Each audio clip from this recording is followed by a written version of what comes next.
Assalamualaikum warahmatullahi wabarakatuh. Perkenalkan, saya Nazla Safira dari semester 3B.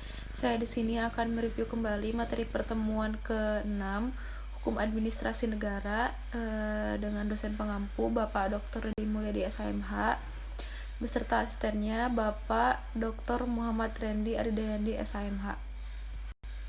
Pembatasan kekuasaan melalui hukum administrasi negara. Frans Magni Suseno mengartikan redaksional di atas bahwa kekuasaan di satu sisi merupakan suatu yang mempesona dan pada sisi lainnya merupakan hal yang menakutkan. Sebagai sesuatu yang mempesona karena mengingat multifungsinya, dengan memiliki kekuasaan maka praktis akan dapat dicapai segala yang dikehendaki pemegangnya. Menakutkan sebab penyelenggara kekuasaan dalam rangka pencapaian maksud dan tujuan tertentu seringkali melanggar dan menekan hak-hak hidup paling esensial dari pihak-pihak yang dikuasai. Kekuasaan adalah fungsional demi atau bagi tingkat kesejahteraan hidup dari masing-masing individu dan negara sendiri.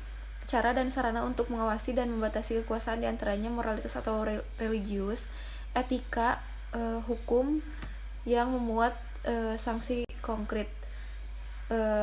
Kekuasaan membutuhkan hukum untuk guna memberikan legitimasi terhadap penyelenggaraan kekuasaan di dalam kehidupan masyarakat, dan bahwa hukum dibutuhkan supaya kekuasaan tersebut dapat tumbuh dan berkembang menjadi kesewenang-wenangan atau kelaliman.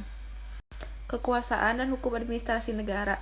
Pengertian dan sumber kekuasaan negara. Kekuasaan secara etimologi diartikan sebagai kemampuan berbuat atau bertindak, atau power is an ability to do or act. Menurut Kamus Hukum Kekuasaan diartikan suatu kemampuan yang terdapat di dalam hubungan antar manusia. Menurut Miriam Budiarjo, kekuasaan adalah kemampuan seseorang atau sekelompok manusia untuk mempengaruhi tingkah laku seseorang atau kelompok lain sedemikian rupa hingga tingkah laku itu sesuai dengan keinginan dan tujuan dari orang yang mempunyai kekuasaan itu. Menurut Gede Panja Astawa, beberapa hal esensial tentang kekuasaan yaitu yang pertama merupakan kemampuan untuk mempengaruhi atau mengendalikan pihak lain. Yang kedua terdapat di dalam suatu interaksi sosial. Yang ketiga mencakup seluruh hubungan dan proses yang terdapat pada interaksi sosial. Dan yang keempat mengandung aspek paksaan atau memaksa. Dan yang kelima mempunyai maksud dan tujuan penyelenggaraan. Kekuasaan negara diartikan adalah kemampuan organisasi kehidupan sosial dalam suatu wilayah untuk memaksa seluruh golongan dan kelompok sosial yang ada secara sah berdasarkan ketentuan hukum untuk mencapai tujuan kehidupan bersama yang ditetapkan sebelumnya. 5. Paham kedaulatan diantaranya yang pertama paham kedaulatan Tuhan, paham kedaulatan raja, paham kedaulatan negara, paham kedaulatan rakyat, dan paham kedaulatan hukum.